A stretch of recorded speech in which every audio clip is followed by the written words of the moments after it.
Kementerian Keuangan dalam rencana strategisnya kembali menyiapkan rancangan undang-undang RUU tentang redenominasi rupiah.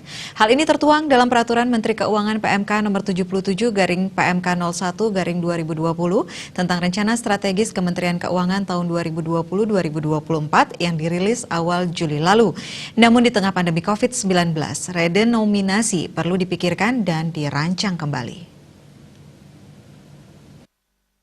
Guru Besar Fakultas Ekonomi dan Bisnis UNUD Iwayan Rahmanto menjelaskan, redenominasi merupakan langkah menyederhanakan angka pecahan mata uang rupiah tanpa mengurangi nilainya. Misalnya, jika harga sebuah masker Rp10.000, setelah diredenominasi, harga masker yang sama akan menjadi Rp10.000. Kunci utama keberhasilan redenominasi suatu negara ditentukan oleh stabilitas ekonominya selama tahapan redenominasi itu. Oleh karena itu, kalau merujuk pada prediksi pertumbuhan ekonomi 2020, belum waktunya Indonesia merencanakan redenominasi tahun ini. Apalagi Menteri Keuangan sendiri pernah menyampaikan, defisit anggaran pendapatan dan belanja negara APBN tahun 2020 ini akan berdampak terhadap APBN beberapa tahun berikutnya. Redenominasi di samping dilandasi oleh makroekonomi yang stabil, juga memerlukan pemahaman masyarakat secara luas. Pemahaman redenominasi bukanlah pemotongan nilai uang, harus diberikan secara luas dan dapat diyakini oleh masyarakat agar tidak menimbulkan kepanikan. Redenominasi juga memerlukan kesamaan persepsi di kalangan pemerintah, elit politik, dan tokoh masyarakat. Redenominasi sangat mungkin dipolitisasi untuk memperoleh manfaat tertentu yang selanjutnya berdampak pada kepanikan masyarakat. Ketidakpahaman terhadap tujuan redenominasi bisa menyebabkan turunnya kepercayaan masyarakat terhadap rupiah yang membuat inflasi meningkat atau nilai rupiah melemah.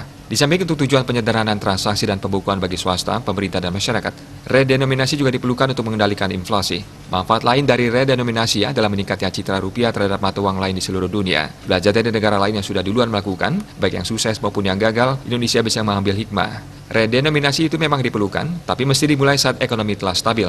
Redenominasi itu memang dibutuhkan oleh negara dan masyarakat, tapi mesti semua elemen pemerintah dan masyarakat telah menyadarinya. Redenominasi itu memang penting, tapi seyogyanya tidak ada masyarakat apalagi para elit yang dengan sengaja mempolitisasi keadaan sehingga redenominasi gagal. Bali Pos melaporkan.